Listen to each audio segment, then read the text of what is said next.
Kia ora koutou katoa, ko Oded Nathan toku ingoa. Kia ora, welcome. My name is Oded Nathan, and I'm the principal of Wakatipu High School here in beautiful Queenstown.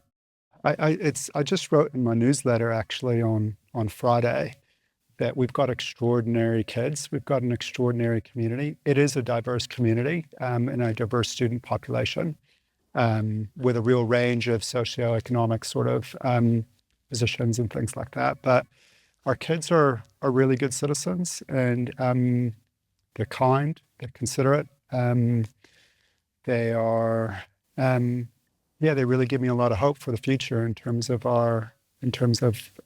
the students that we've got at Wakatipu High School. A real reflection of the changing face of New Zealand, which is exciting. But really, we hear a lot about how hard it is to be a teenager. We hear a lot about kind of the well-being, but when you talk to the students and you talk to them individually, they're engaging, they're empathetic, they're kind and considerate. Sure, they have their lapses in judgment. They're still teenagers, still growing up and still figuring things out. But broadly speaking, our youth give me a lot of hope for the future in Queenstown and in New Zealand in general.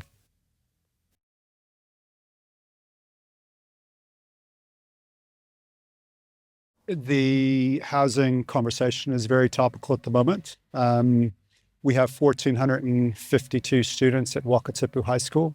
I heard a statistic the other day that said that the median salary is under $50,000 for people working and living in Queenstown. And we certainly noticed that with our student population. We've got a very, very supportive community foundation, the Wakatipu High School Foundation, which has created a fund called the Awhina Fund, or it's essentially a financial support fund. And this year in 2024, we've already spent more in Awhina, which is support for students and families to get their devices, to get their uniforms, to engage in extra and co-curricular activities. And we've spent more money in Awhina in 2024 than we did in all of 2023. And we're only just in April. From a staffing perspective, we have close to 10 people that don't live in Queenstown. So people commute from Cromwell. 7 or 8 people actually have purchased their home in Cromwell, live in Cromwell. Some live in Kingston, some live in Glenorchy, and so do that 45 sort of minute commute to and from the school to as employees of the school. So yeah, housing is very topical. We also have, in terms of our staff, we have great staff, many of whom are young and developing, and then as they grow, into their late 20s or early 30s, they start to consider what their next options are in terms of purchasing a house. And many often realize that that's untenable, or they're unable to do so in Queenstown. And then we end up losing some great staff because of that as well. So yeah, the housing market impacts not only the students and the families and the community, but certainly the staff and the great teachers that we have at Wakatipu High School. You'll hear a lot of people talk about how the community has changed, and there's debate around whether the change is necessarily good. I don't think that people really worry about change as much as they worry about loss, and loss of a particular lifestyle or loss of a particular way of living, I guess, a lifestyle.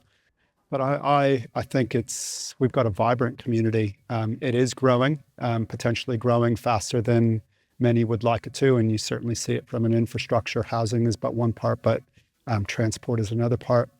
But, it also adds an element of vibrancy and excitement.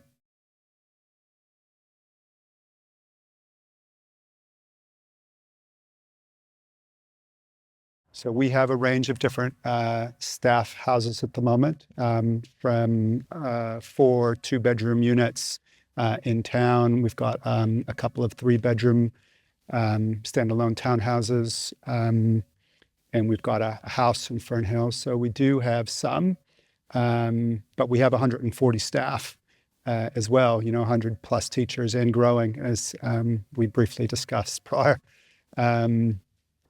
And so we are continuing to look for other elements of staff accommodation to either support staff to move. We just met with a business that's we're going to start to partner with, and with the Wakatipu High School Foundation, to potentially be able to offer subsidized rent. We've had multiple conversations with Julie Scott and the Queenstown Housing Trust, and we're looking to continue to develop that relationship and grow that relationship. And we'd love to engage with the council or future developers to see if they might consider giving the school some land that we could then build on for staff accommodation, for teacher in support staff accommodation. So yeah, it is something that we are actively working on, both as a principal and as a board. Certainly the value proposition that we're trying to show from the school is that as the community grows, you're going to have more workers, you're going to have more students, and we're going to need more teachers. And I guess the same would apply for nurses, for doctors, for police force, for in the hospitality and the tourism industry. So it's just making sure that we've got that future focus around how this community is growing and how we want it to grow.